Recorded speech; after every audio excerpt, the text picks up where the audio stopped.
Ngira badabu za bya mwana. Okay. Ogamba otya mwami wa Kuluthum. Nge nisigama mugama mutya. Ola musiwo nje baleko. Waterera bulungi. Naterera ndi bulungi alhamdulillah. Kulika bebe. Chawonya namwe. Kunya mataga mwana. Wabisitula. Ate omusala kati jukira nti emirimu girina still otambula. So wagenda nga nsigala baby muyonsa. Baby sita. Nze baby wakulu mulala. Anti wagenda kulimu osigala ngola bya baby. Anti family tuli ba baby be.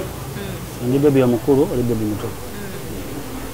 Kino tekidde ku bantu kye bali bagamba nti no yeggwemu beera mukyala Kuluthum. Abantu baddemu okwogera kye baagala kyonna. Naffe tumanyi kye tulina kye twagala.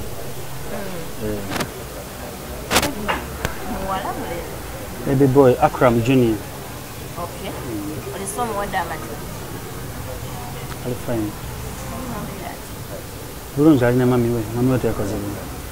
Kati onoddayo nga mami agenda okukola. Mami takoze bulungi. Enkya wonna bakolanga gw'osigaza baby naye agenda ku kyonna baby waffe so kyonna kye twagala embeera gye tubeera nayo. Mu Buganda tekikkirizibwa musajja kubeera babysittinga mwana. Siri Muganda ndi Munyankole. Ndi Munyankole siri Muganda. Omusajja ajjudde wano ewaffe ta babysittinga baana. Abo abantu bamanyi ebikuuma obufumbo tebamanyi. Nga bw'okiraba ewange buli kimu tukikwasaganya wamu. Nze nsituka n'enfumba n'emmere nenkola buli kimu. Inshallah nga ali awo atudde. Kati mpangadde neekolera i South Africa. Mpangadde neefumbira. So namanyire nalemala wakuta kulemala. Kitegeeza gwe mukyala ewaka. Kyonna oba nzaani nze ndina mukyala wange. Yes. Ofumba akamere. Twisizzemu olunaku olube nga bwe Manyi ofumba. Manyi ofumba. Taliwo gw'oli makaweka. Sometimes wema ndi waka mpozi nga kati omwana waliwo sitera naye nga sitera kubeera waka. Waka mbeerawo kitini. Most of the times mba maliza byenkola nga nzirayo olugero.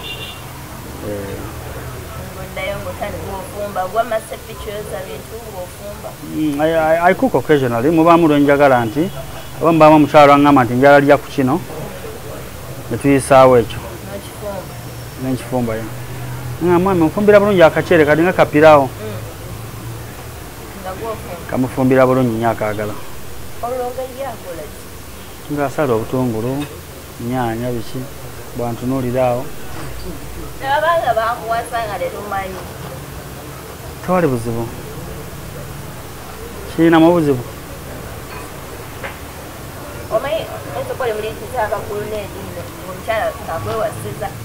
tonkubye nnyo kalonza okunteeka mu grade ezo bannaye baako ebintu by'obuuza tolina byakubuuza birala kalonza okungeraganya grade kiki ekitugatta ekisoboka obulamu obwange bwanjawulo nnyo n'obubi so toyinza kungeraganya ku bantu ngaabo.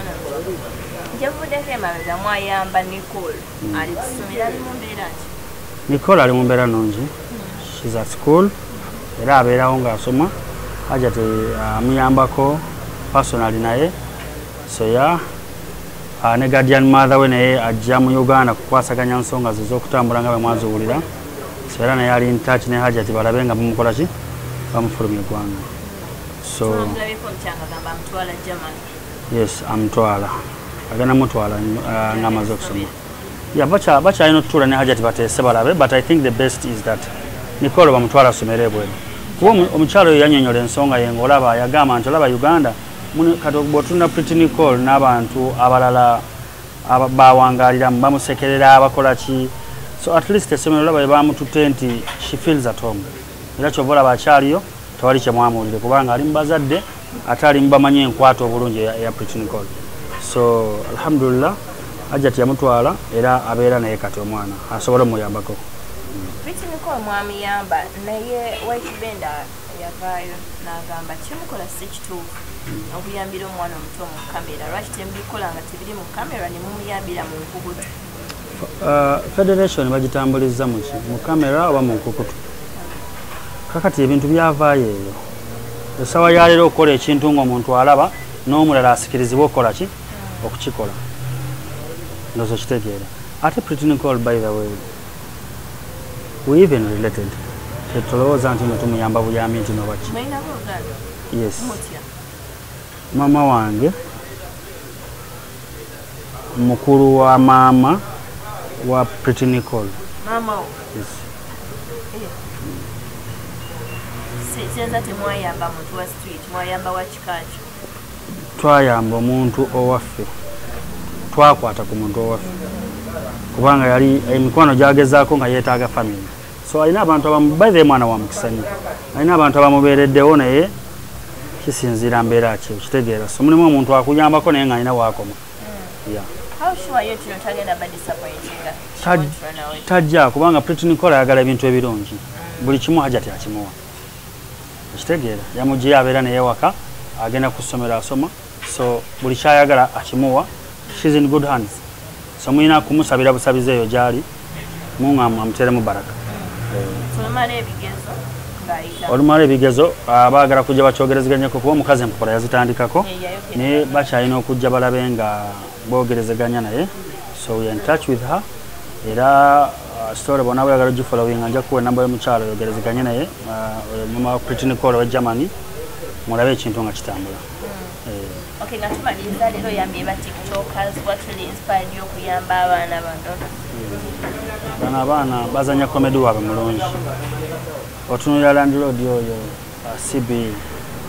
Tosobola batunulako n'osigala kyekimu. Kwegamba abaana bali bulala kyenyinza okugamba.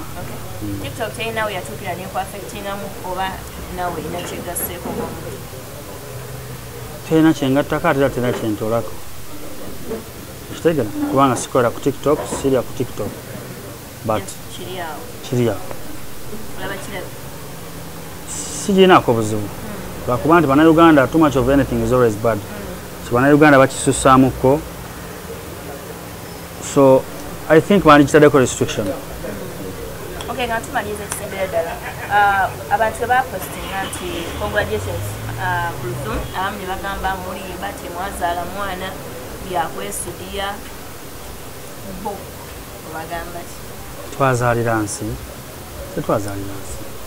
So kati abantu abo baleka bo ne boogera kye bakola ki. Ate omuntu osobola mustopinga kwogera kyayagala. Mwagakuza mwana nga tali mu bya kamera ki? Nze sekirinamu buzibu. Kati mukyala wange yenkola yeka abaana be tabateeka mu kamera. Gwe sasanga olina wali omulabi. So that's her. You need a private life.